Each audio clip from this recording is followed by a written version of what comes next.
It's been a good time for everybody, hasn't it? But there is still new.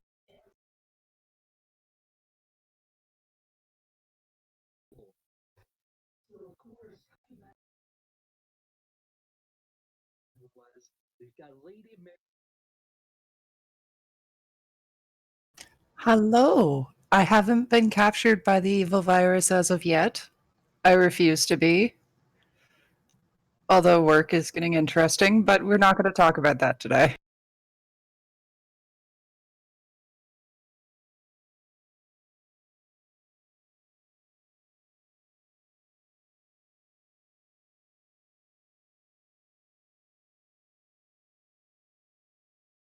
Yeah, did you catch the very end where he was looking at the camera and went, "To all of my fellow Canadians abroad, it's time to come home."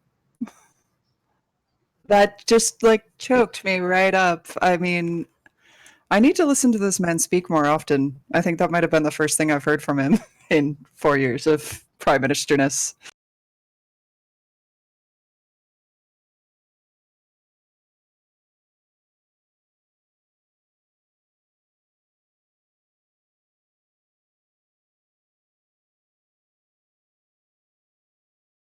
God damn it. Yes, Coop, kick it in the dick. All day.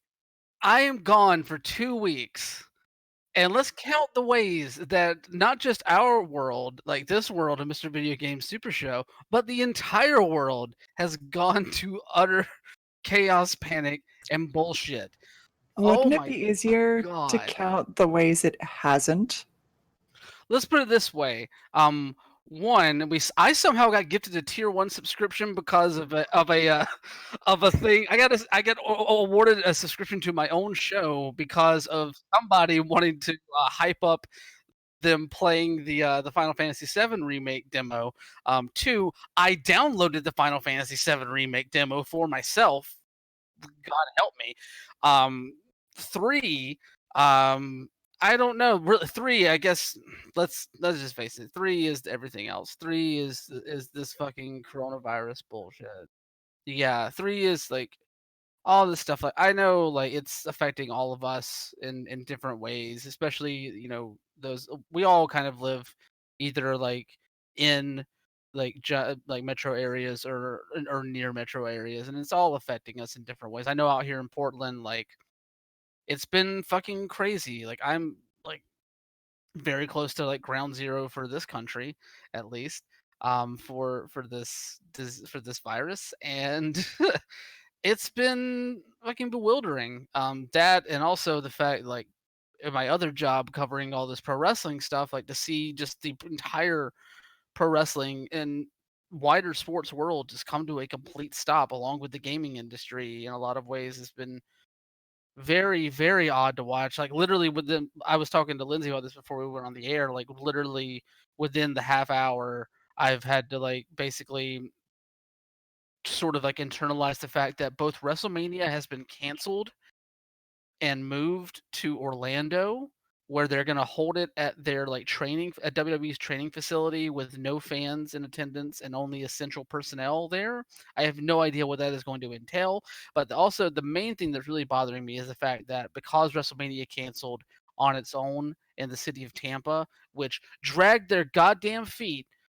I'll talk about this more on LGBT in the Ring this week, but since they did that, it basically is the potential to either severely financially hamper or possibly even bankrupt some major independent wrestling promotions in this country that had heavy financial investments in running shows in Tampa around WrestleMania. So it's all shit right now. It's all shit in the world outside my door. It's all shit in the things that I love and follow very, very closely. It's all just a bunch a bunch of stuff. It's really shitty. It's really shitty all around. But I'm back. I'm back from my trip.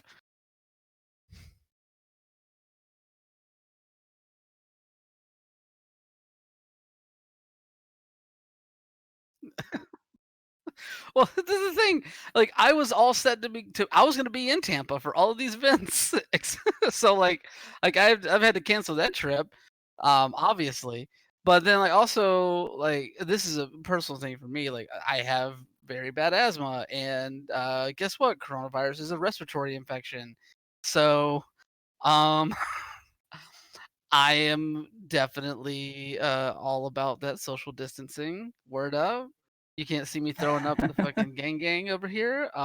But definitely that social distancing. And then honestly, like I'm scared. I'm not gonna lie. I don't mean to start the show off on a dour note, but I'm scared for myself a little bit. I don't want this thing.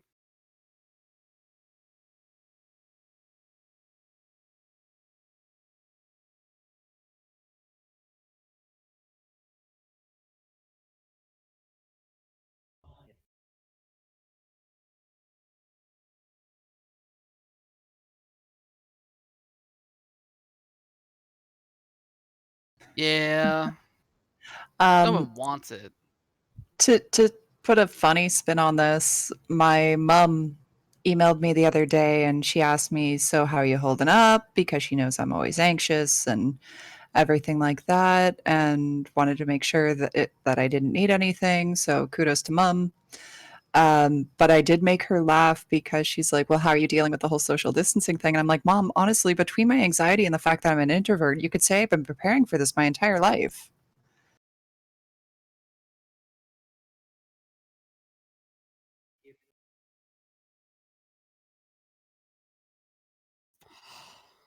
I don't know. There's luckily there's still stuff to talk about for us to have shows at least. So that's There will nice. always be stuff for us to talk about. Oh, yes, definitely. It's just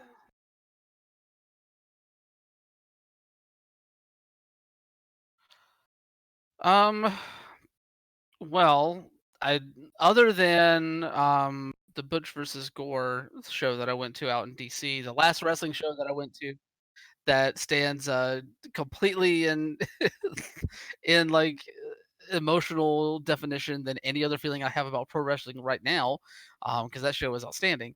No, other than that, it's just been a lot of. I came back home. I've been playing some more Apex because that's really cool. Like I said, I downloaded the Final Fantasy VII remake demo. I haven't really dug into it yet, and I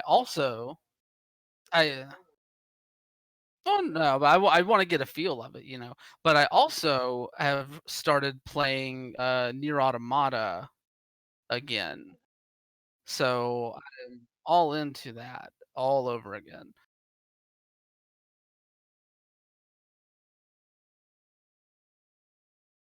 Never got back to. Tried to look. I do that with so many games. Like, I know if I go back to Skyrim, I'm gonna have to start over again because it's been like a year and a half, if not longer, since I last touched my save file, and I can't remember what I'm doing. But I've been curled up in my little den of nerdness and teaching myself a new crafting method. So that's been fun. That's rad. That's using this time productively.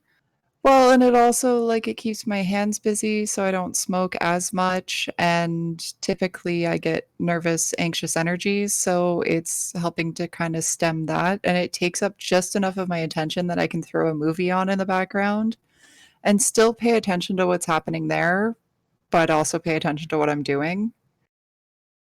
Hmm.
Properties. Hi, guess what? What? I don't think my mic's been picking up this whole. Uh-oh.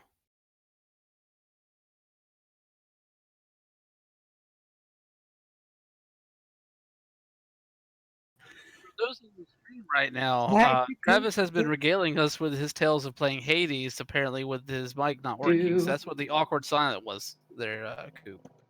Hey, so my Yeti input isn't coming in, so you're going to hear my shitty laptop audio today. Hey, everybody. Well, that's cool and fucking dope. This has been a week, and for 10 minutes before the show, we fucked around with audio. I'm not fucking around with audio anymore. You'll live. It's fine. Yeah. No worries. It's hey, the mic is working in some way now. So Yeah, popping off. boy, that must have been a real interesting first 14 minutes where you know, Lindsay and Brian speak intermittently about things, and then there's just fucking quiet. We'll find out on the playback. Yeah, it's dope. It's cool. I'm real happy for today. It's good. God. This is the joy of doing things live, folks. There's no Mm, pre-production or post-production here. What you see is what you get, and we're amazing. Y'all love us. Damn right. abso-fucking-lutely. So, you Speaking ready of that, to I'm get to the gonna take my deets? own awkward silence for just a second so I can get a cough drop. You get that cough drop. All right, I'll be back. Don't worry, it won't take me that long. But definitely, I already know where we're going, so you can give the fun intro about the stupid virus. Yeah, sure. So let's talk about all the joys and funs that's going on in the world. I probably don't have to tell you guys that there's a global pandemic that is sweeping all of us. We've had fun, by the way, talking about it in the Dead Sun Discord.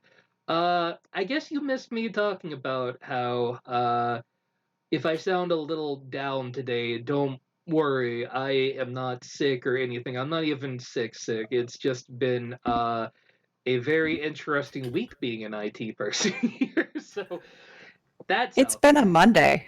Mm-hmm. It has definitely been a Monday for you.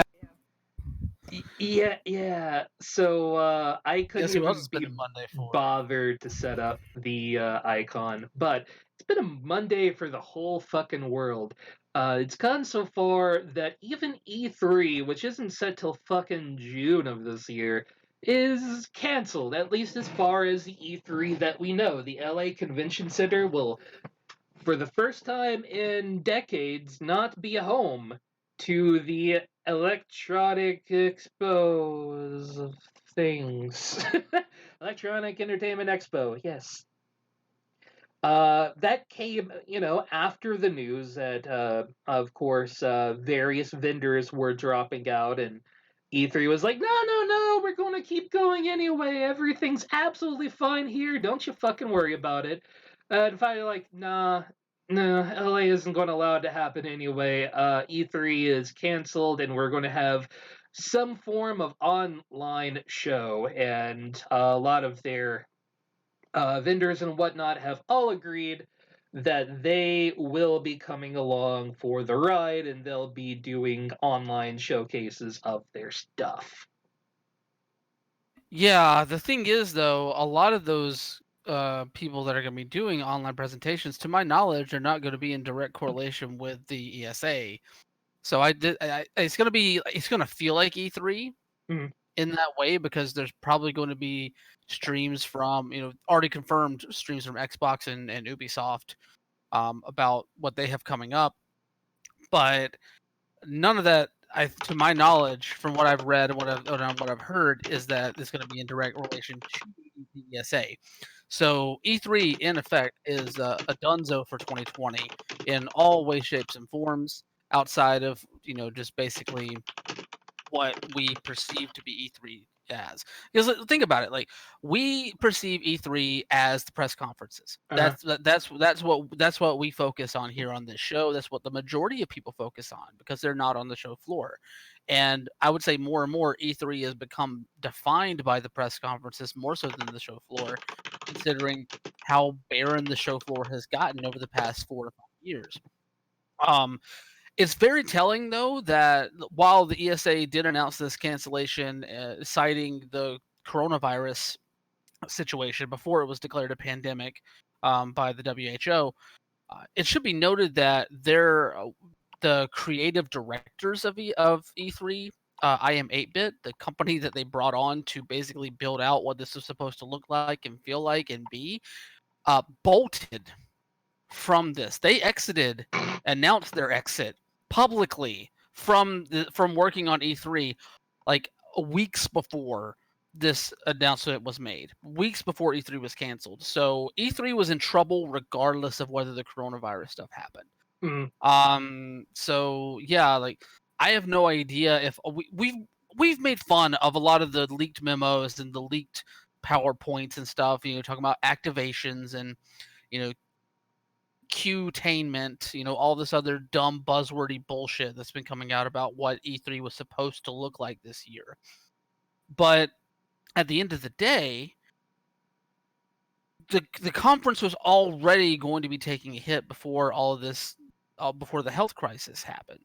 Oh, absolutely. So yeah, so like it's just this was in some ways this might have helped the ESA get back to the drawing board and figure out what they want to do with E3, but it also presented probably the largest hurdle for the ESA in continuing to make E3 relevant because, let's face it, if this all goes off without a hitch and people that run their own streams notice the same kind of engagement and find it much easier and much cheaper to run these events on their own, not just on their own timetable, but on their in their own facilities, wherever they want to do it at, have much more control over it, not have to lug everything to LA. Who would want to go back to E3? If you can do all of this with the same level of engagement and get all of your messaging out there, it's the same thing that Nintendo's already figured out. Like, why would you go back to E3? Why would you pay all of the money that you need to pay to showcase yourself at E3, run press conferences in association with E3, lug all your shit to South California? Why would you do all of that if you can do the exact same thing from what effectively might be your own living room, so to speak? Yeah, you could literally be anywhere, so who cares? I mean, this could absolutely revolutionize the way we look at these conferences. This could actually be an absolute blessing in disguise. I mean, we have long said kind of fuck the ESA. So it's yeah. I'm fine with E3 being canceled, really. Yeah, I mean the major thing here is that obviously if that whole if that scenario plays out in that way, then obviously the ESA is going to be in dire straits because E3 is their main source of income. Like without E3, I don't know how the ESA makes as much money or makes themselves as financially viable as they do as a lobbying arm of the gaming industry. Which it's not necessarily a bad thing per se, because the ESA definitely has had some trouble positions when it came to the games industry. Have not been the best ally for certain people within the games industry. So there's pros and cons to the ESA being really getting shell shocked by this. But I don't know, it's just really hard for me to see any outcome other than people seeing E3 as even more archaic compared to what could happen here. Like literally, I mean, this is somewhat for coming from someone who working in the industry. I have always wanted to go to E3. I have not been to an E3. That was on my little checklist of shit to do. And that might not happen now.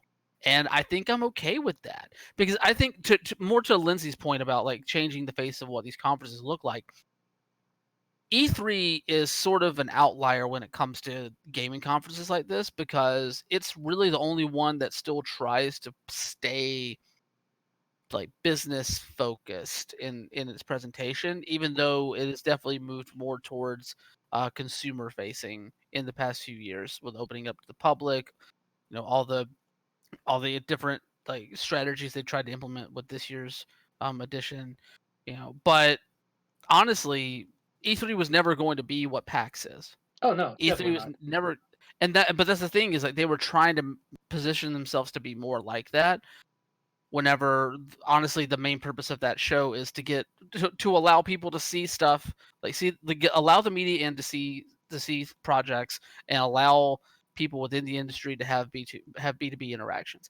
It was all about, you know, backroom dealings, and not necessarily backroom dealings, but like, you know, people had conference rooms reserved in that building to work out deals between publishers and developers and that sort of stuff. So like that's It gonna was be the major hit, is that you're gonna lose that kind of interaction with E3 going away, at least for this year. I didn't mean to talk over you, Linz. I apologize. What were you Oh, gonna it's say? all good. It like E3, like TwitchCon, like all of these, they're networking events. They're Mhm. designed to sit and build those connections, reinforce those connections in order to keep doing business. Oh yeah, absolutely. I mean, it's why you've seen so many people within the gaming journalism sector, the games media sector, being like, you know, they're not really that distraught about E3 the show going away this year. They're more distraught about like it as sort of a center point for a lot of people in the industry to congregate and to run it and to like spend time with people you don't see except maybe like once a year at E3. You know, it's more so about like the networking, about the friendships, about like just grabbing a beer with somebody after the show floor closes one night and just bullshitting about anything other than video games. You Mhm. know? Yeah, it's the loss here really is not the what we're losing by not seeing uh certain things, certain games or whatever, but really by what the people in the industry don't get to do, right? These the people who need this in order to make those connections and interactions with people that could really make or break some of these people who are working, and need this for their livelihood. So while cool for us, right, that we still get to see what we want to, this is going to suck for the poor people who really needed this to get their game seen and noticed. Yeah, a lot of oddly enough, the same way I opened up talking about pro wrestling, a lot of indies are going to be hurt Hmm.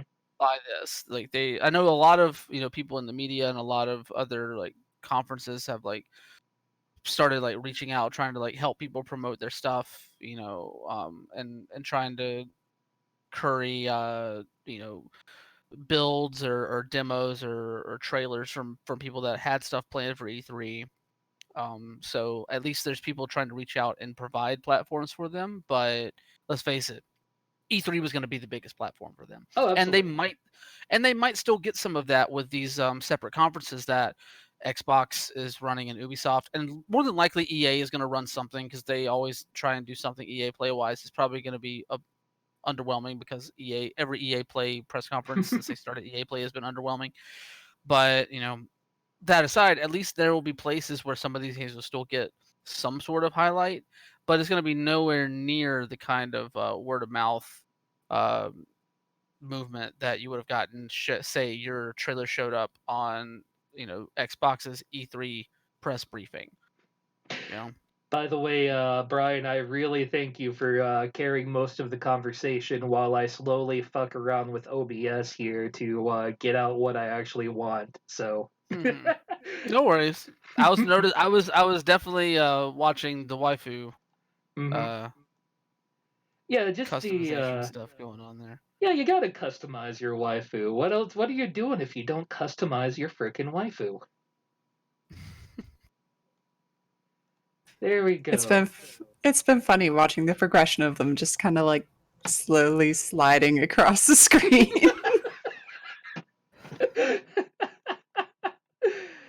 There you go, Coop. We now have glorious computer-generated CG waifus here for your entertainment.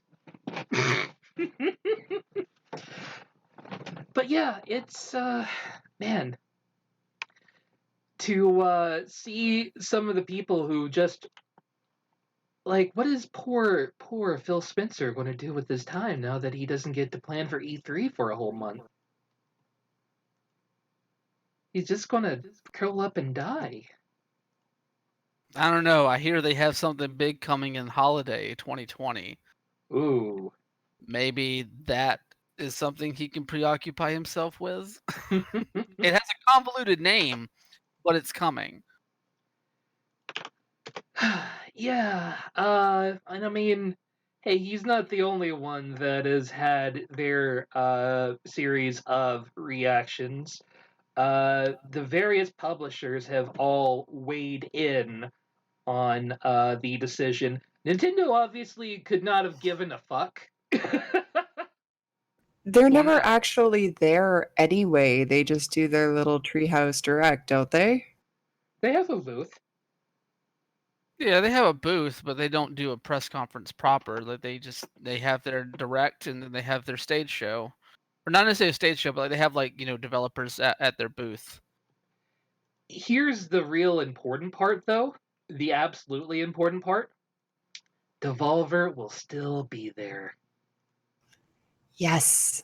I'm with you on this, Trav. Like, I need my Devolver fix. And I mean, I've been playing more of their games recently, and I needs it. Gives me it. Gives me all the Devolver. I have to imagine that Devolver is going to take this shit and fucking run hard with it. Now that they have this going on for them. Oh, there's just going to be so much weird going on at the Devolver Digital Conference this year, and I cannot wait Well, with it. see, the thing that won me on this was actually something in the comments for this article. I don't know if it's still on the first page or not, but it's like down at Devolver HQ. Well, guys, we were planning on doing a zombies themed end of the world kind of conference. There we are. Shit, we were planning a joke zombie outbreak this year. Now we have to come up with a new sketch. Fair. Well, they got plenty of time. Oh, and I see what you inserted in here too. I'll let you go ahead with that because. Okay, so along with E3 getting canceled, I know a lot of people don't do the whole Warframe thing, but this I found was really cool. Digital Extremes, the company behind Warframe, does every summer in London, Ontario, a one-day con called TennoCon. And I was actually planning on going this year. I had earmarked money to buy tickets and hopefully get tickets because they sell out so fast. But this year they're actually doing a fully digital convention instead. And from what I understand, it's free for everybody. I'm just applauding them for this. This came out on March 13th was their official announcement of it. I believe they had a dev stream that day as well to further explain it. Unfortunately, I was at work and missed it. Boo. I should have watched the replay, but they do their dev streams at like 2 p.m. Eastern. I work till 5:30. Mostly, sometimes. When you feel like it, yeah. When we're actually getting calls. But yeah, I just thought that this was really cool that they went, we're a fairly small con. I think there's something like a max attendance of like 5,000 people. But they are going fully digital this year, and it'll be really cool to see what they do with it, because that's where they do their big ass announcements, usually a couple of years in advance. But it's nice to see a company, even the smaller companies, are still getting on this, going, hey, we're not letting this get us down, we're not letting this slow us down, we're still coming to you guys. Yeah, like all of the conventions basically have been canceled, but most of them are finding ways around it. We'll put out things. Even last week tonight did an odd video in a stark white ass room, and without a audience to punctuate the feel of it. Man, it felt good, but really awkward at the same time. I am sure there is a prom date joke in there somewhere, but my brain is not processing it right now. But yeah, a whole lot of things canceled, especially if you're into the sports ball. I totally get what you mean about the whole last week tonight thing. Playwatch and I actually watched that today. Um, and it was weird. Like it finished and I'm like, is it just me or is that like the most unfunny episode I've ever seen of this show? And he's like, yeah, he had no audience to play off of. And it's like, that makes sense too. Cause like you see that with people in the streaming industry as well. Like if you've got 0 people in your chat, nobody's talking, the energy is so different from when you actually are interacting with people. Yeah, his whole show is built around that reaction from the audience, and the timing of the jokes is set up so that you get that ooh moment and all of that, and you can't do that. Yeah. No, I watched that same episode as well today, and it definitely felt odd in a lot of ways, but I don't know. There's just a certain surreality to some of this stuff. Like, I watched, Colbert, his episode that he did without an audience. That just seemed like a man devolving into some kind of like weird stupor that I could. It reminded me of the writing strike, whenever Conan O'Brien was trying to still do his show during the writer's strike Mm. years ago, where he was just like hanging out. Just for a joke, he would hang out in the rafters of the building and grew a beard as a joke. Like it was just so odd, but like so on point for my style of humor that it worked for me. Mm. Same thing with the John Oliver stuff.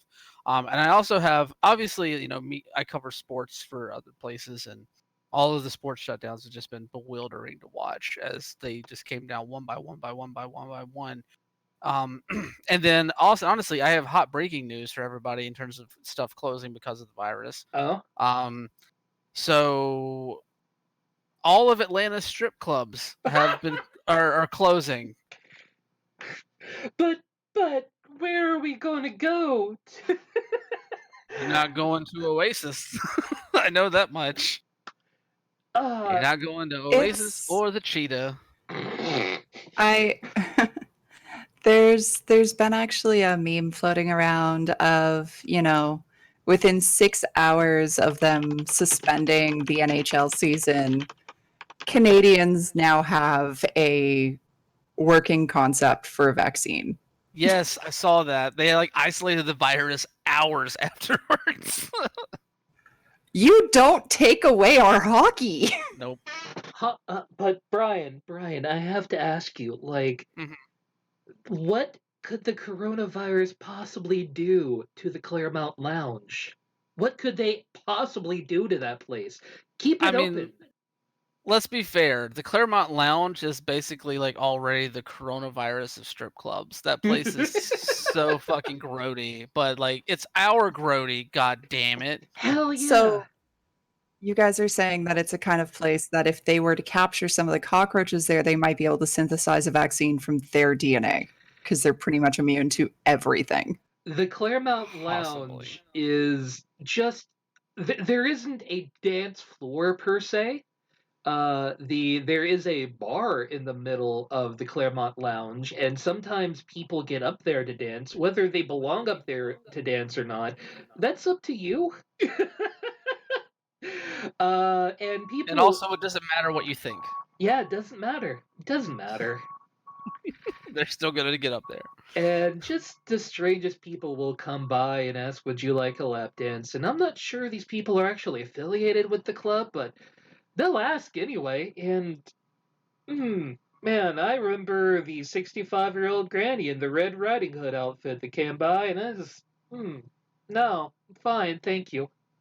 My friend was in for it. I was not. That's the Claremont. It is such a lovely place. We've completely sidelined this. Sorry, Sorry. guys. It's okay. I saw that news about the strip clubs in Atlanta, and I had to say something because that is like the point of that, and it's a shame. Understandable, Yeah. needed, but still a shame. Anyway, Black Mesa, a game that has been in work for 22 years, I believe. It's been in work. No, 2004. 2004 was when it started. So we're looking at 16 years worth of development time. Has finally coalesced into this game that you can now get on Steam. And I was never a big Half-Life guy. I didn't have a computer that could run it, so I never got into it at the time, and it feels janky after the fact to me, but I understand how much it did for the world, so it's kind of interesting that there is now a way that feels both more modern but also keeps true to the game, and every Half-Life fan I know loves this game. And every article you can find just lavishes praise onto this game because, of course, every game's journalist must worship at the altar that is Half-Life. It doesn't matter if you play it at the time or not. You just know that this game changed a lot of shit. I mean, it undoubtedly did. Like, I'm with you. I did not play it at the time. It did not change my life at the time because I did not have a PC to run it either. But at the same time, though, like I recognize what it did. I recognize like the physics and the graphics and how it put Valve on the map in the way that it did. I would argue that maybe it put Valve on the map a little too much, considering all of the incessant Half-Life 3 pandering bullshit that we've seen that has turned into basically a running joke at this point. But at the same time, I might be like critical of like the love for Half-Life, or I might not share in it, but the fact that that passion led to people basically concocting their own thing out of this, like it's a thing of beauty. I love fan remakes. I love letters to certain franchises that people put together. Like for the most part, as long as it's not fucking offensive, don't do that shit. But like Black Mesa is a game that I haven't really touched. I've thought about it here and there, but it's never really been one that I've wanted to really dig into. But the story behind it is one that I can definitely support.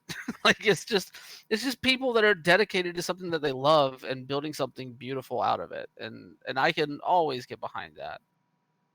Yeah, it's super cool that these people came together for years and kept making small updates, not really expecting a whole lot to come out of it, and Valve supported these people in their endeavors to just completely remake their own game, and they let them. That's one of the most amazing parts of this to me. Like these people remade their game, and Valve was like, "Yeah, fuck yeah, just it's your game now. Go for it." I love it when fans do cool things. I love it when the company behind the original thing allows it to happen too. Like with Portal, we ended up with Portal Stories Mel, which was an entirely fan made game that honestly plays through and has a richer story, I think, than either of the two official Portal games. The fact that Valve allows these things is just awesome. Like, it makes me so happy. Yeah, I may not currently love Valve as much as a company, but the fact that they let their biomes flourish as they do, it's kind of neat.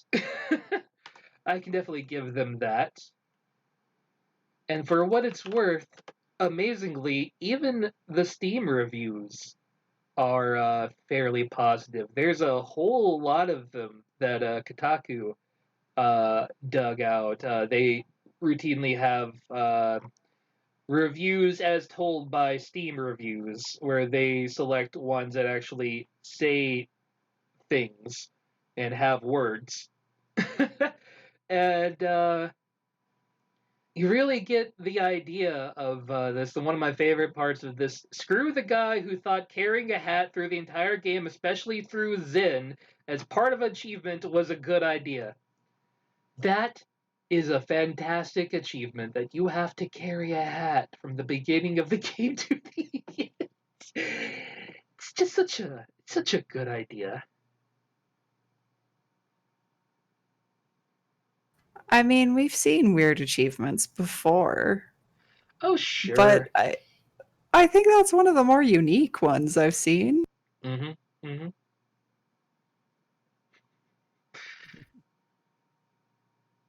Half-Life is just a Black Mesa ripoff. Buy this instead. There you go. Ah, Into it. I'll back that one. I will definitely back that. Speaking of remakes, and thanks Coop for the link, the Resident Evil 3 demo is coming soon with an open beta test. So if you want to see what the future of shitting your pants looks like, you will know. It is coming in demo format, and you will get to go around and shoot things in the face and be scared by big bad boy who follow you through Aldor.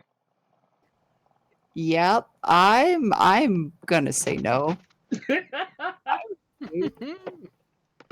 The squeaking and the panicking and the flailing, and that my poor heart won't be able to take it. Fuck coronavirus. It's not going to get me the heart attacks from playing this will. I mean, I could always just come over and play it for you. Oh, what? No, look, the Resident Evil 3 demo, like, that's fine. I knew that was coming. That was coming definitely. And I'm glad, because I am very curious to try that out. I hope that demo is released via the PS4. I believe it will be. So that'll be fun to check out. Here's the real curious thing about this announcement from Capcom today. Mhm. Resident Evil Resistance. Uh, This I don't know if y'all remember this game, but it was basically their answer to the asymmetrical multiplayer genre that I would argue has no legs at this point. yeah, every game in that genre kind of fell apart. Yeah, I mean the closest you got was Friday the 13th, and that game even fell off a cliff at some point. Mm. Mostly because they couldn't continue developing new content for it because of copyright bullshit. Anyway, so basically Resident Evil Resistance is a game where it's basically a team of 4 survivors going up against one person as the mastermind who is trying to keep them from escaping this facility. That's what this open beta is going to be for. It's for that game. I have no idea if this is going to be any good. I have not heard anything about this game since they announced it. I want to say last year. Mhm. And I don't know. I am super curious that they're actually going to lift the veil on this thing in a way that it's just so odd. It's just such an odd creature. Anytime that somebody puts out an asymmetrical multiplayer game, there's so many things to kind of sort through with it. So I don't know. That's what's really curious to me, because Resident Evil 3, I have a feeling it's going to be good regardless, and I kind of know what to expect going into that. This, I have no clue. This is like before I knew how bad Umbrella Corps was. Like just thinking oh, they're doing some kind of shooter. All right, that might be interesting. But of course that game wasn't. They've been trying to break Resident Evil off into these different other genres for years at this point. Mhm. And I would argue that they have rarely worked. I think the last time it worked even a little bit was that last multiplayer game that they put out for the PlayStation 2, I want to say. It's been a That while, one was, yeah. yeah, that one was okay, but I don't know. There was a lot of This co-op, but not firmly multiplayer. No, I Yeah. mean it was mainly co-op, like that sort of thing. Like that's what I mean. Like, but I don't know. This looks like such an odd bird. I have Like to even just s- looking at So the HUD in this thing is so weird to me. I have to say, so like, y- all of the waifus popping by seem very underwhelmed just by Nemesis. so you guys are saying that this is essentially a Dead by Daylight Resident Evil edition? Basically, yes. I haven't played Dead by Uh, Daylight, so I can't really speak to how they kind of separate the or what how they empower like the single person there. well, Yeah, Dead it's by similar. Daylight, you don't get empowered at all. You run. Well, no, I meant like the You person run who's and controlling pray. the one person, who's controlling the killer. Yeah. Oh, they've been pulling killers from like multiple franchises, like because like they have the Demogorgon from Stranger Things now. They have the Ghostface Killer from Scream, and each and every single one of them has their own fucked up ability. But do they feel like sort of Um, overpowered in a way? yes and no. Okay. Like there are there are moments where it feels like it's overpowered, but that's typically when you're on the receiving end. Yeah. When you're playing as a killer, you it's very easy to get frustrated because there are a lot of ways for the players to avoid and evade. Mhm. Like running through a corridor and knocking things over. Well, you can't vault those things as the Ooh. killer. You have to smash them. Also, your survivors are playing third person. You are stuck in first person. I see. See, because so this does have a bit of a difference to Dead by Daylight in that you're not controlling, from what I can tell, you're not controlling one person. It's more so like, and this is just me speaking without actually playing the game.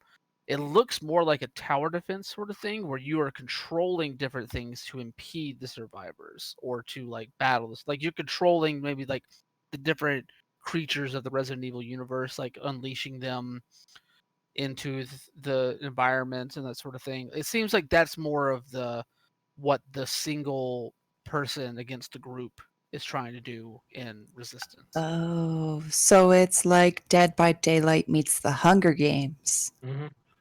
or Darwin Project. Sort of, yeah. I say closer to Darwin Project, I think, in that way. All right. Because I don't know, it just looks like you have like certain things on cooldown, like different zombies and stuff. So I don't know. E. We ready to dig into some meat and potatoes that we've been gifted today by those on high? Ooh, What kind of potatoes we yes. got? Are they red? Are they Yukons? I, I mean, this might be a Yukon. The Xbox Series X finally got all of its details out today, except for pricing. And there's been a whole lot of shit that they have put out to really give you an idea of the Xbox Series X. First off, Eurogamer over here giving you an idea of the size of the Xbox Series X, and they have a great video here as well, kind of taking a look at what it looks like upon the inside as well to give you an idea of what you're actually getting with it. Um, it is the weirdest console Jesus. hybrid I've seen in my life, and it is a powerful little boy. It's huge. Hmm. Yeah, it is much bigger than anything they've ever put out before. If you take a look here, it's like two GameCubes stacked on top of each other is one of the things they went through, and this is it side by side with the One X. It is a wide, girthy boy. I mean, it's not super deep, but that's just an awkward ass form factor. Like, that's not going to fit anywhere. I have to wonder, yeah, I think you can keep it on its side, though, so you just got, like, a woofer-sized box. Yes, but I still- believe that it's actually made to stand up vertically. Yeah. But you can get it in your entertainment space, but he's a thick, thick boy. Hey, Sebastian. But yeah, you get kind of the idea of what you're looking at here. The size and form factor. If you Americans here along with me, if you have a good idea of your metrics, you get roughly the idea here of its girthiness here when we're talking about it's the same height overall, but that thickness instead of the 6 centimeters here, we've got 15, so it is roughly 3 times that width going on. And yeah, Woof. 2.5 extra liters of volume, which gives it let's see here. The Series X has HDMI 2.0 output, 3 USO 3.2 adapters, network port, a storage slot, and a power input. So those are your dedicated ports available to you. It's like almost 2 pounds heavier than the One X. Yeah. Holy fuck. She's a big boy. Pray that your shelves are strong. Otherwise, you're going to end up with a very expensive paperweight. One of my absolute favorite things put out today by Xbox was their glossary of fucking terms. As a tech nerd, I can kind of dig this, but who other than me are you putting this out for? I like that they had to define backward compatibility. As if anybody looking at this list would not already know what that meant, at least.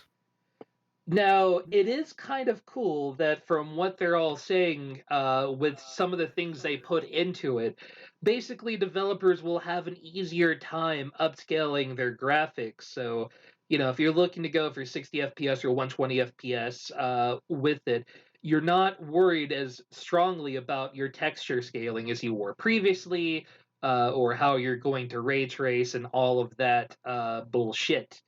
So, sounds like it'd be really fucking nice for developers, and that's something I haven't actually heard out of PlayStation, is how easy the PlayStation 5 should be developed for. So that's kind of fucking neat. The whole intelligent delivery thing is really getting to me, where it's just going to install the bits of the game that you need versus all the things. So that means when you get the game and you have to install it that first day and you want to jump in and play, it's not going to take as freaking long. Also, we finally get a definition for teraflop.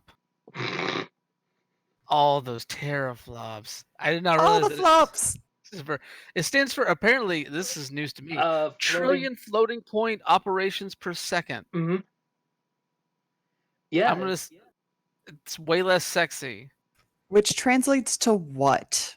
It's basically how many times you can big number versus big number. Yeah. It's all about Okay, like optimizing GPUs. Yeah, and here is the part that is most interesting. We'll get into why the statement is interesting in a little bit, but let's go with their definition here. Actually, one thing I should say before this one, backwards compatibility, when they say that, they are actually saying that it is hardware, not software emulation. So that's pretty fucking dope as well. Anyway. Mm-hmm. They have a built-in partnership with Seagate. This 1 terabyte custom storage expansion storage capacity for Xbox Series X with the full speed and performance of the Xbox Velocity architecture. Previous generation Xbox titles can still be played directly from external USB 3.2 hard drives. However, to receive all benefits of the Xbox Velocity architecture and optimal performance, Xbox Series X optimized games should be played from the internal SSD or Xbox Series X expansion card. Oh God, they're going Apple. Yeah, let's jump around a little bit because I know what I wanted to say next, but so what I'm getting at with that, it's a proprietary drive. They are not using a hard drive. They are building their own proprietary drives that you can use with your Xbox Series X. Now, if you've ever bought a proprietary drive before, they are expensive shitters. So if you need more than 1 terabyte of storage for your Xbox Series X, and the way that they are touting the amount of texture that you can push into your game with it, you're going to fucking need it. If you have more than 8 games in your library, you are going to need this bad boy, and it's going to put you back probably a good solid $250 at the launch, I would imagine. Could be wrong. Maybe they and Seagate worked out something. But there you go. It's going to be a proprietary drive specifically for your Xbox Series X. Gross. Unlike PlayStation, where you just switch out the drive, like a real gamer do. Or, plug in an external. Yeah, as I said previously, you could run the external. You definitely could do that. But you're not going to get the full experience of the Xbox Series X. But if you don't have a 4K TV, it's going to make a difference. That is the question. I hate it when they do this proprietary bullshit. This is why I have a PC. This is why I don't console proprietary bullshit. Yeah, this is all. It's strange that they are going about this route for all of this. And boy, that's going to be something that's going to catch a lot of people off guard that are going to do what they've always done and just fucking swap out a hard drive. So this is going to be, twice to 3 times the talking price for your extra gaming room. And it doesn't matter whether or not you use them 4Ks or not. It's still going to hold them textures that you could 4K. Yeah.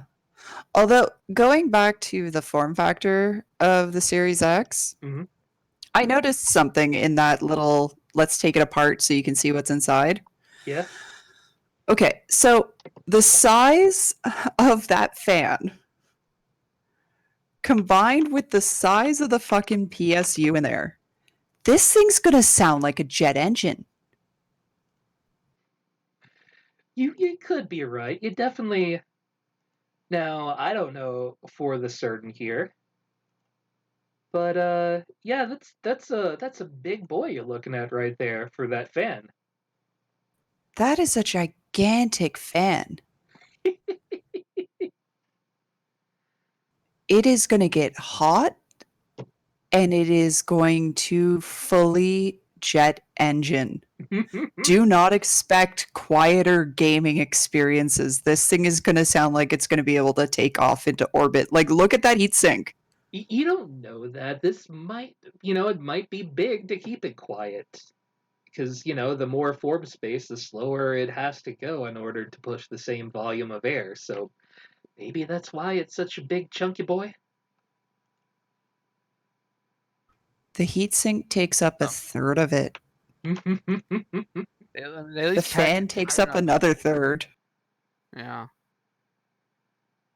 And with how tight it's packed, like, there's no natural airflow in there at all.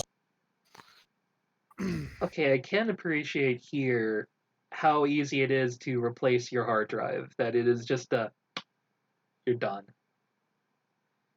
It's somewhat neat, I guess. You I can mean, just that's nice, but also like nobody needs to be dropping like $250 for another hard drive.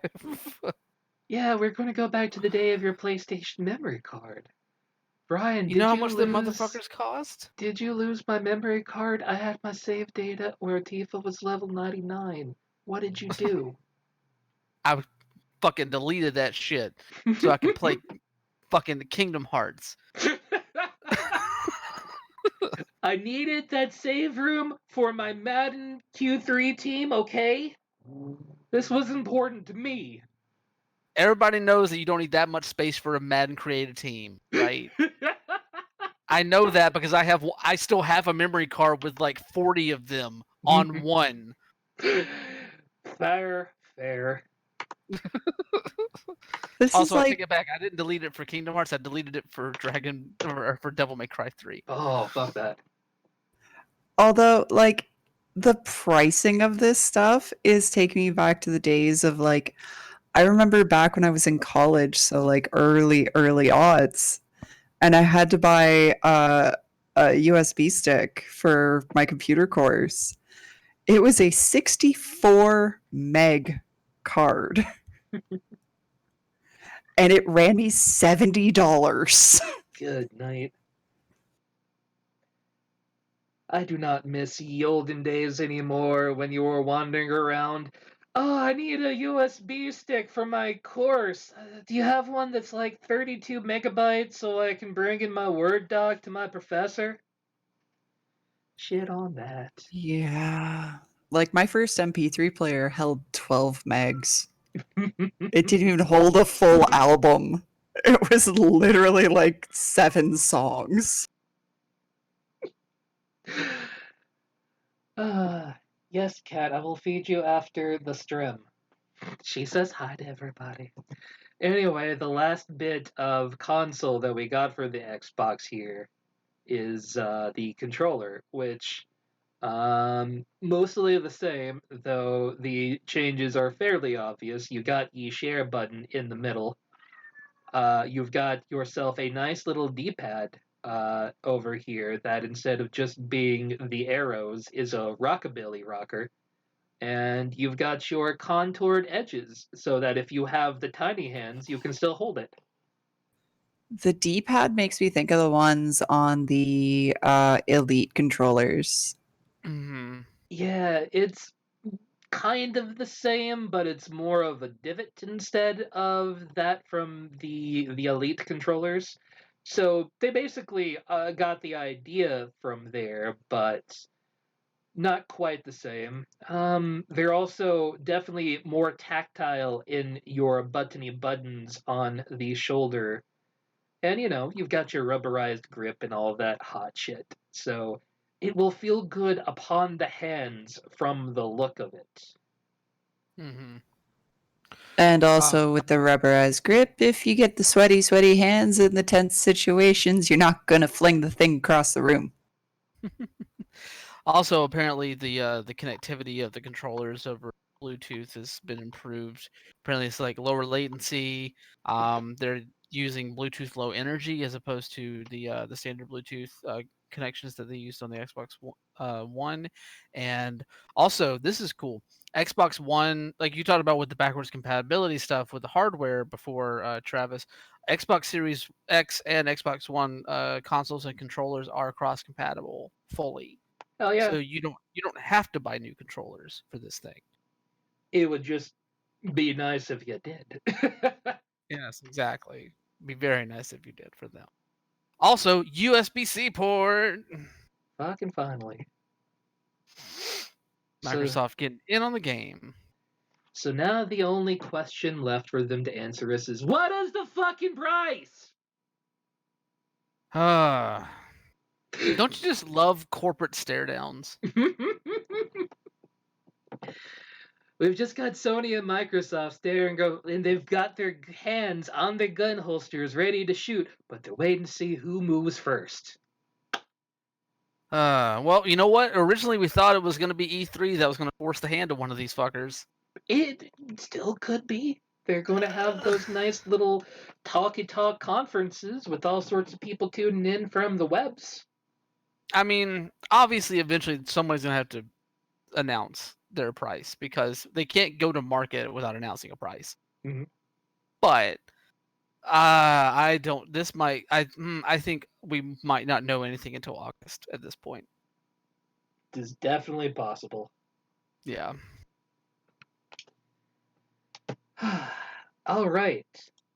So, dropping out of our Xbox conversation, we're going into other things. Blizzard continues its interesting progression.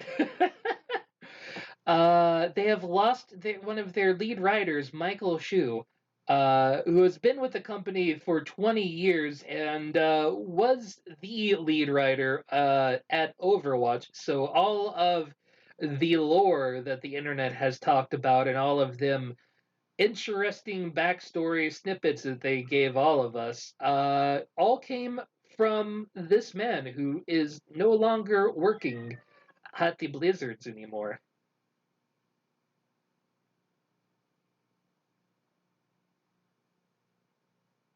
I mean, really, I can't blame him. No, not at all. This seems like the perfect time to get the fuck out of Blizzard. Um, especially with Overwatch 2 being in full ramp up development now. It's a good time to pass on your baby, right? So, hey, why not? Well, here's the thing, though. Like, Chu crafted a lot of the backstories for these characters in Overwatch. A lot of the narrative stuff, the narrative characteristics of these characters that has really grown to define how the fan base approaches Overwatch. Like, you remember, Overwatch is a game that has really drawn in a lot of LGBTQ fans because of its treatment of, characters like Soldier 76 and Tracer. And it's drawn in a lot of fans of different marginalized communities, different races, different creeds, all this other stuff, because of its approach to providing a diverse cast in that way. And a lot of that was because of Chu. Like, Chu is the person who wrote those short stories, those comics that revealed those backgrounds about Soldier 76 and Tracer. He crafted a lot of what is really, even though a lot of Overwatch lore is like overlooked by, I would say, the majority of the people that play it, it's still a like breathing world there that they've definitely tried to cut out of stone, especially ahead of Overwatch 2. And the fact that he's leaving before Overwatch 2 is done developing is somewhat of a caution symbol for me, because Overwatch 2 was meant to have a story-driven campaign. Mm-hmm. And Chu would have been obviously would have been the lead writer on that. And he knows I can't, I mean, I don't know the internals of the writing team there around Overwatch, but I would feel that Shu is probably the best person for how to approach doing something like that. And the fact that he's gone now, it makes me wonder if the team is left without a rudder, if they're left without the kind of creative direction that they need to have to really craft a story that's engrossing enough to make people want to purchase Overwatch 2. Considering that Overwatch 2 is really not going to be much. From what I've seen, it's not. It's new modes basically. It feels sort of like an expansion pack from what I've seen so far to the original game. Even though I know that the stuff that they're packing in, it it sort of justifies a sequel, but it's like that weird halfway point in a lot of ways. So I don't know. It gives me cause for concern. I'm holding judgment because every time I've been concerned about something with Overwatch, they've wowed me in how and proven me wrong. So, and also, like, it's a game that I play a lot. It's a game that I hold near and dear. So I really don't want them to fuck this up. And if Chu, who handled these characters with such sensitivity and breathed life into them in a way that most other hero-based shooters or hero-based games in general don't, like that gives me a little bit of pause. I'm not gonna lie. Yeah, I'm going to have to see a bit more about what Overwatch 2 looks like whenever the fuck we see more of Overwatch 2. But losing your writer in the middle of the development doesn't really put me at a sense of ease, especially when we're talking modern day Blizzard. So, you know, choose your poison. If you're a huge Overwatch fan, probably still want to go in for the Overwatch 2, but I'm going to stare at it from the sidelines more than likely. But something I'm a little bit more positive on. Control has finally. I think I just skipped around, but don't worry about me. We'll skip back to the other thing. Because my brain just wanted to go for this instead. Control is put out a trailer for the Foundation expansion, and it looks pretty fucking badass. I guess somewhat spoilers for. I'm going to turn on the Orders are sound for orders, this. even if they come from a dead man.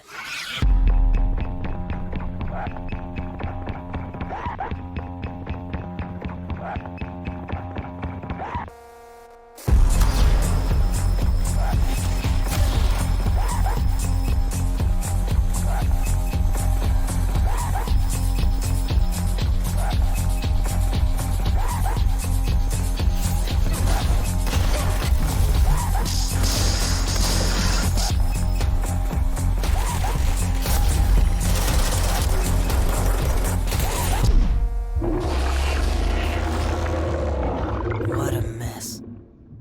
So, fingers crossed that nobody bothers me in regards to using that audio from the trailer, but it's a fucking trailer. Anyway, um,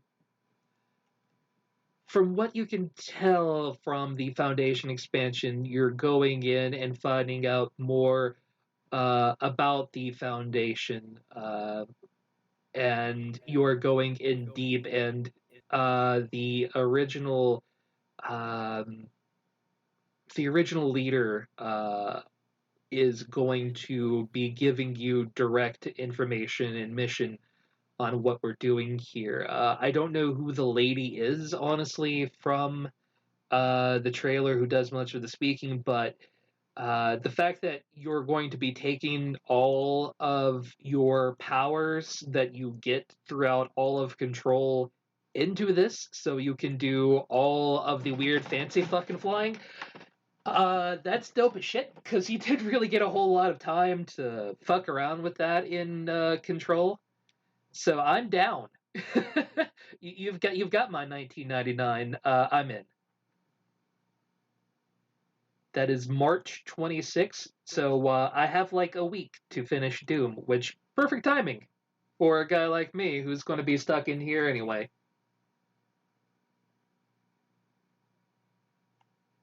Nah, it looks rad, honestly. Yeah, I'm really impressed. Control was really well done, so seeing them following it up with DLC that's not only relevant but looks like it's polished is kind of refreshing right about now. Yeah, it's a good time for them to put in something like this anyway, because this is the whole SCP thing, right?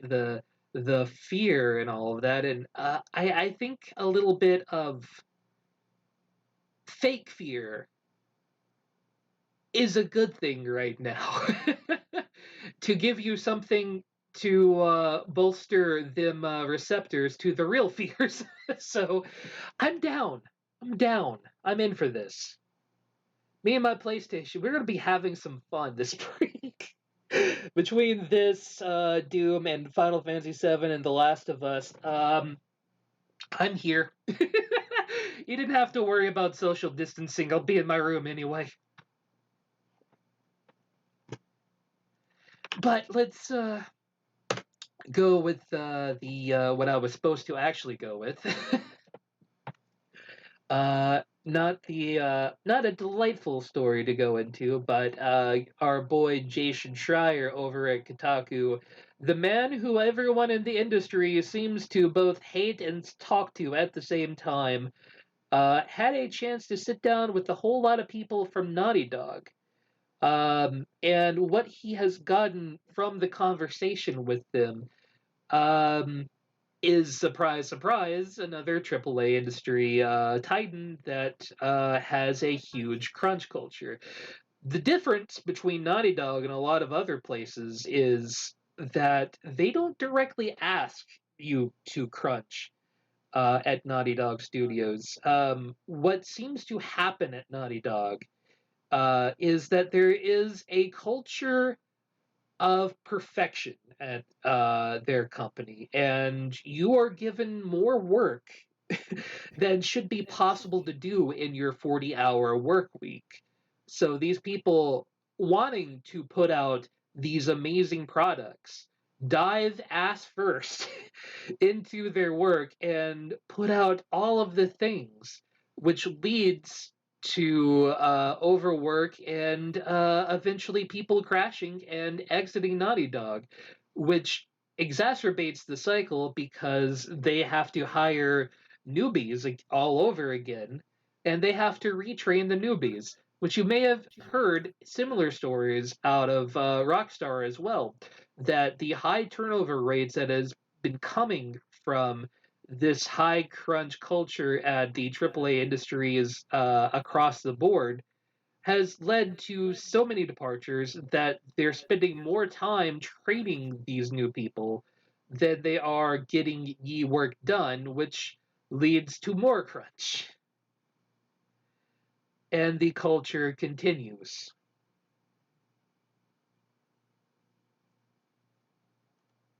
And I don't know. I just don't Sorry, go know ahead. which is more dick, honestly. The boss that explicitly tells you, "Hey, you're going to work late this week," or the boss that says, "No, you can take the day off. I do need you to get this work done, but you if you can get it done today, great, go home." Mhm. This, this is the next logical, maybe not the next logical step, but it is a logical step in approaching just what crunch culture represents in this industry and what it can do.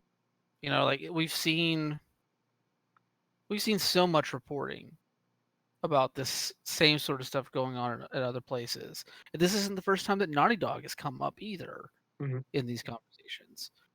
So it continues to be a systemic problem in the industry that needs to be addressed.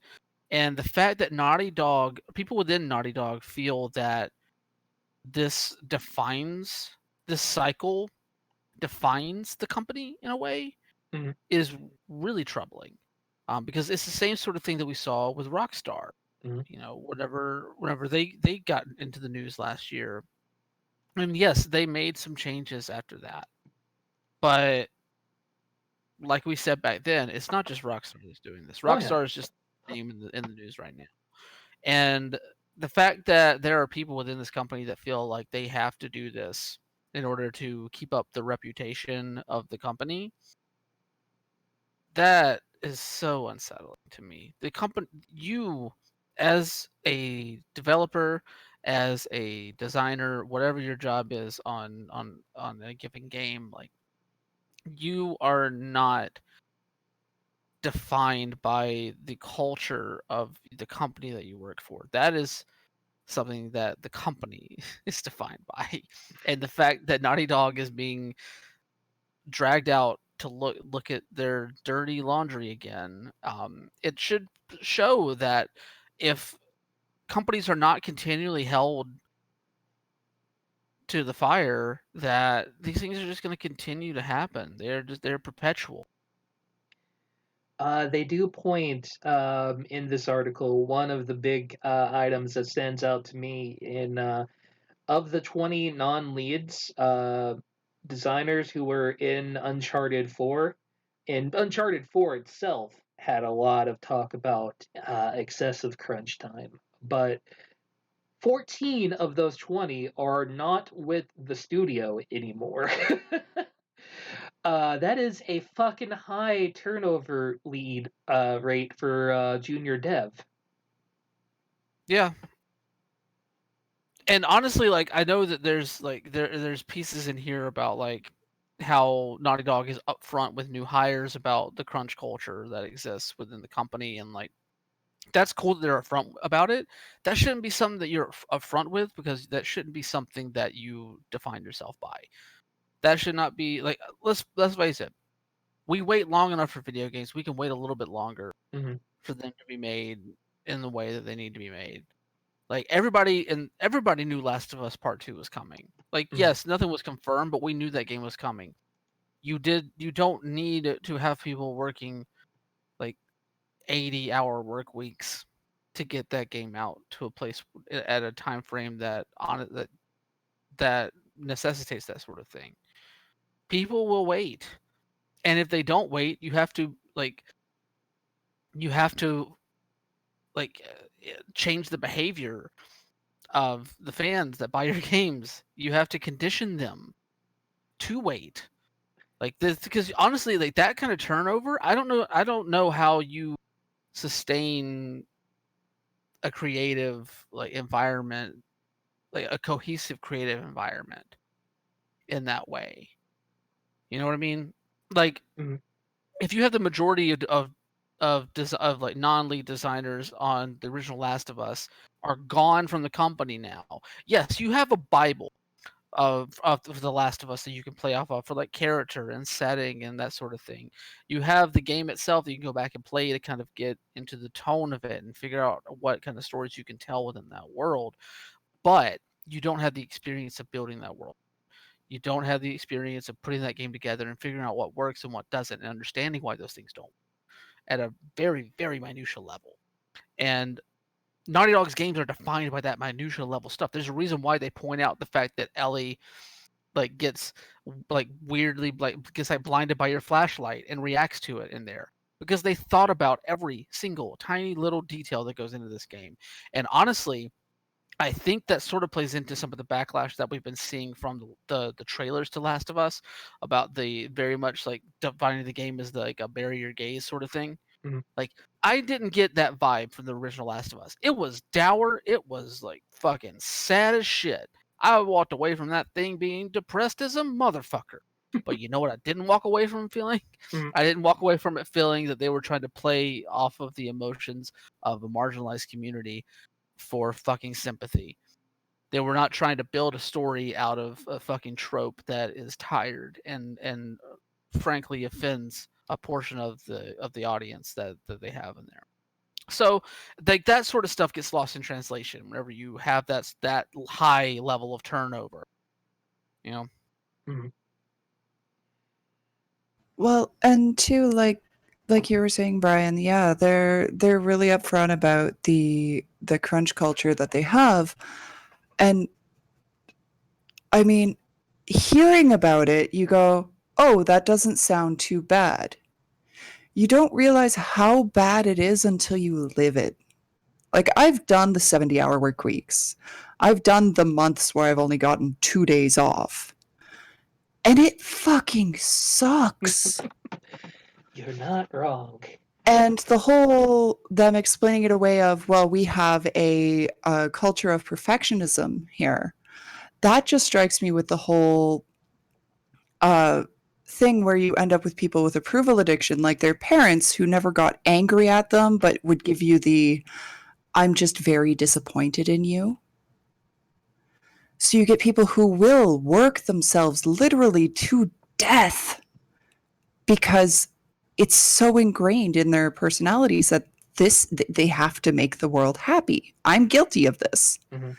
And it is not a very healthy way to live. Like, I would love to see some leading psychs actually do a study on the mental health impacts that working in the video game industry have. Yeah, it's I'm guilty as well of doing bad amounts of overtime myself, and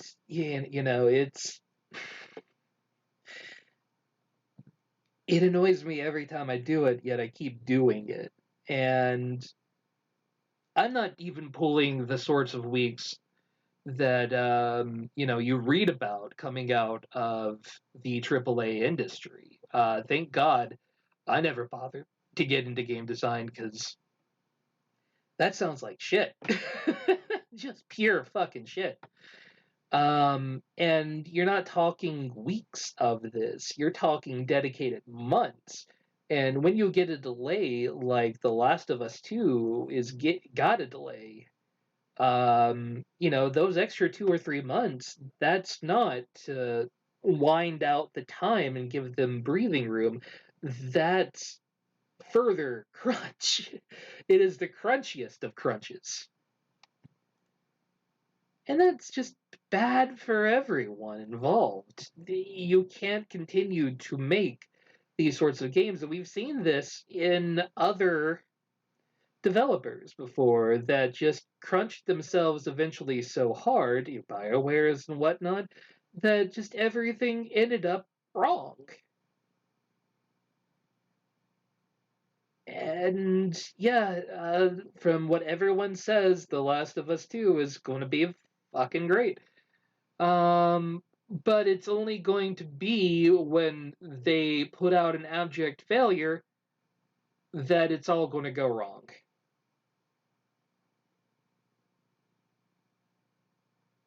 Yeah, I mean, it's just God. I don't know. I feel exasperated in a way. It's just so fucking frustrating that we have to continue to have these stories come out. We still have to have this reporting come out because, look, organize workers' rights. Let's fucking get this shit worked out and done because this stuff does not need to happen anymore. Your career is not worth sacrificing your life in this way. Let's take a step away then from our dourness for our last story. Lego is making a Super Mario themed playset, and goddamn, is it an adorable little piece of shit. I need it. I'm I gonna need it in mute my the rest of life. this, but Like, I absolutely need this.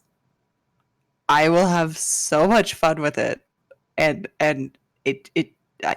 I'm so happy. his So strange very happy. electric eyes and mouth and chest are all so very odd to me, though. And this isn't like Mario doesn't look like a Legoman.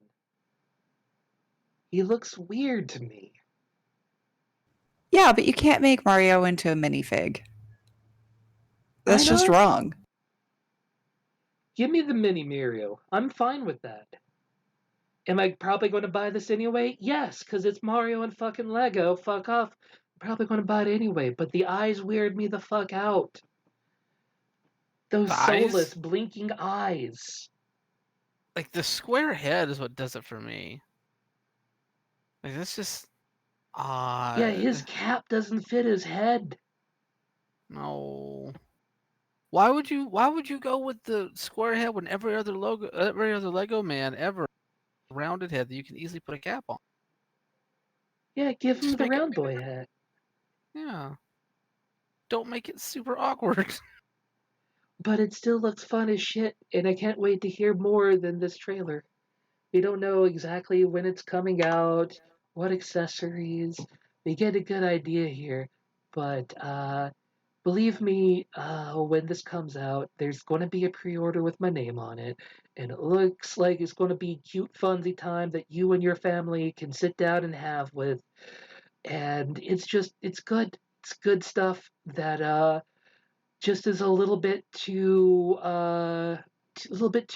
uncanny valley for me to really put my stamp of approval on. But it's as long as it's not $200, I'm there. Well, given that it's Lego, Mhm. given that it is a licensed Lego set, Mhm. we can expect a very high price tag. I mean, like, look at the Harry Potter sets. Don't say that. The Hogwarts castle was like what, $500? I don't want to hear that. Don't say those words. That makes me I sad. know. But also I have to give props to Nintendo for this. They announced this on March 10th.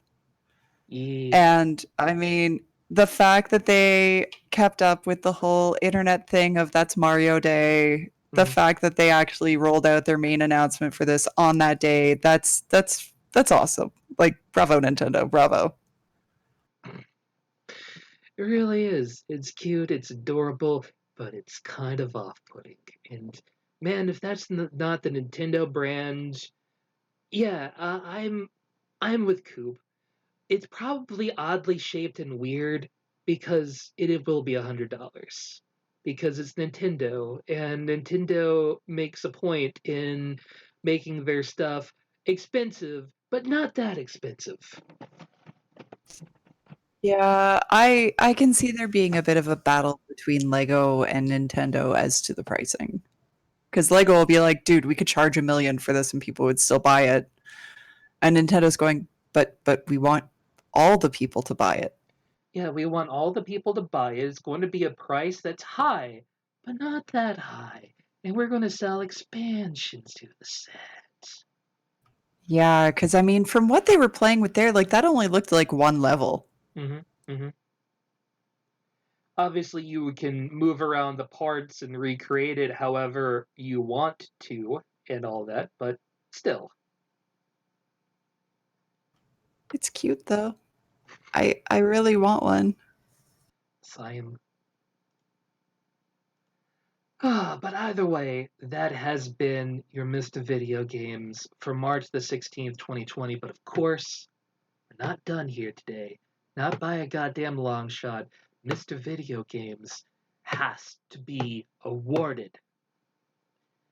If you don't know what Mr. Video Games is, you're in for a fucking treat, boys and girls, because Mr. Video Games, it's the best, it's the worst, it's the thing, person, place, noun that is out there, and you look at it, and you stare at it, and you can only say to yourself, boy, that is video games. And Mr. Video Games, for March 16th, 2020, is multiple people on itch.io.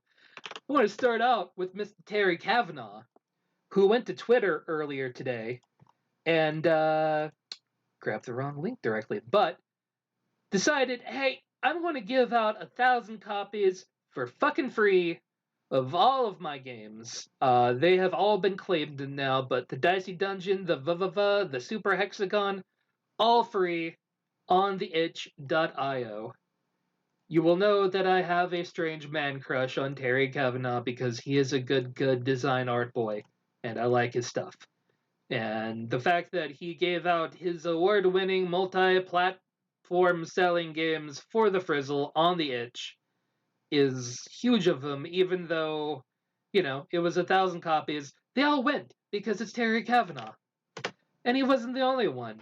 Art School, also free, completely free right now on the itch.io. I've seen my roommates play it, and it's fucking adorable, and it's cute, and it's real fucking awkward, just like art school students are.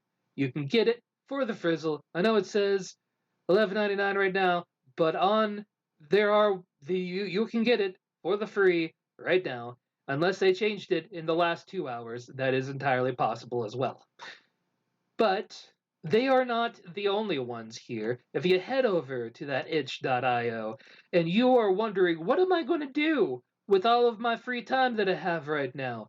So many people are just slashing their games and giving away their games on the fucking low. These quarantine sales and price drops and all of these things are out there. If you want them, they are there for you to enjoy while you are stuck inside. So, to all of these wonderful devs, fucking thank you for being there for the peoples. That's awesome. That's really awesome. I mean, you can't really go out and socialize if you're glued to your computer. There you go. So less people will hopefully die, and that's the important part. And some of these games I've heard of, they're pretty neat, and they're free. Completely agree. No, this is rad. I'm happy. Yeah, Dungeon Rescue, go play it. It's cool as fuck. You're gonna have a good time. Some of these I don't know what the fuck they are. What's the Ramsdown players? I don't know. But hi. It's free. Go play it. Be free! Free! And I mean, really, guys, if it's free, you pick it up, you play it, you don't like it, what's the loss? So there you go. Thank you, Rebop Blasters, for giving us Don't Die Play games. What good boys. A self-isolation cell for Get Far Future Tourism. Oh, I've heard of that one. That one's fucking weird. But there you go. So many free games are out there for you to get right now. You click on that free and you just see all the goddamn things.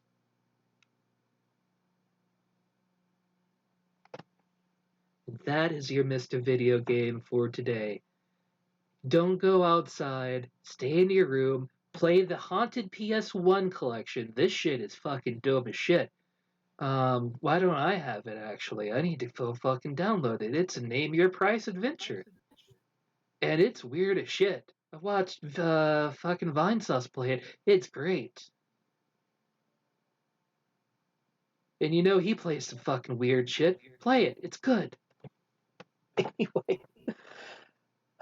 Thank you everyone for watching and commenting today. Coop, Kelliver, and Sebastian Fox, all of our delightful watchers. AMAT83 for giving us a follow here this evening. It's always wonderful to come here and talk to you guys about video games and give you all of the good shit that you need to know right here on Mr. Video Games every Monday at 8 p.m. And as always, we have a Discord down in the fucking doobly doo. Come hang out with us. We talk about this shit all week long. And of course, there is the youtube.com/CBGP Games where you can go out and you can watch all of our backlog right now. You don't gotta go outside. Listen to our sultry voices. Send you off into Nottington Town. It'll be fucking great. Brian, do you have any final words for us this evening? Well, before I get into plugs and everything, because I still have to do that, even though I'm not feeling that hype at the moment. I will say this: follow one Hiromu Takahashi's advice and wash your hands and gargle. For fuck's sake, wash your damn hands. Stay safe. Do not go out unless you have to. Take this seriously. Understand that even if you are healthy enough that you won't be affected by this virus, if you carry it, you could potentially put yourself in a situation where you are around someone who can be affected by it. So stay safe.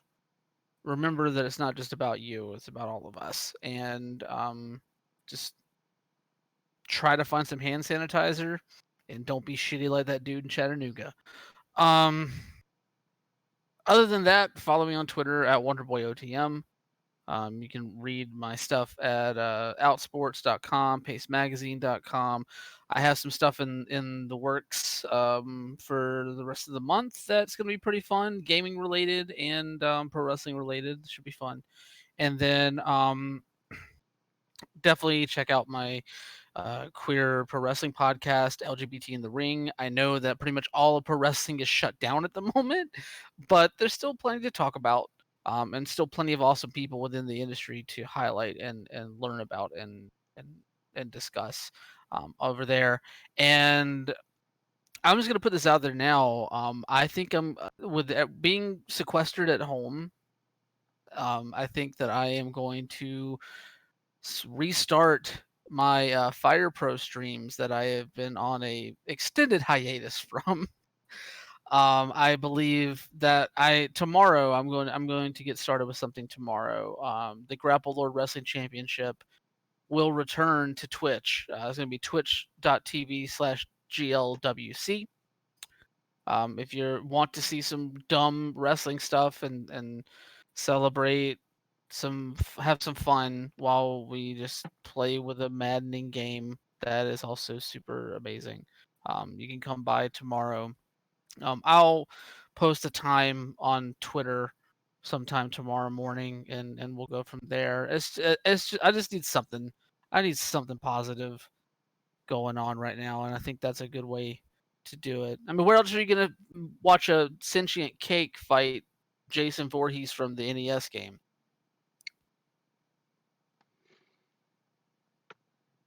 Merwin, any final words this evening?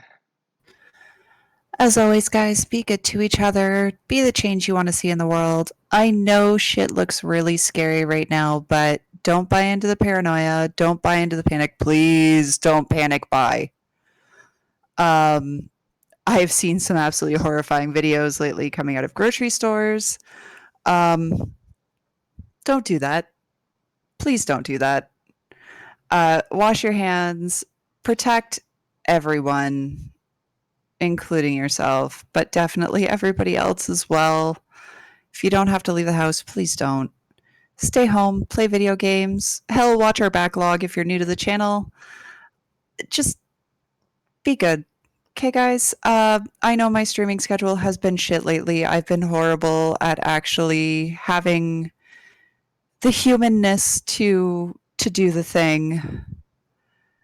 I am going to try incredibly hard to come back to y'all on Thursday, 1 p.m. Eastern, twitch.tv/Lady Merwin, to either hopefully continue observation at some point or more Armajet. I haven't decided yet, but I really need to get back on track. I need you guys to hold me to this, okay? I promise to yell and scream at you until you play video games. Okay, because I haven't done much of that lately. Alright, as always, thanks everyone for coming. I've already plugged everything, so there's no further plugs to be had. But we'll talk about things and maybe some side streams or something later in the week as well. It's been a really good show today. Thank you everyone for coming. Have a good night and a pleasant tomorrow.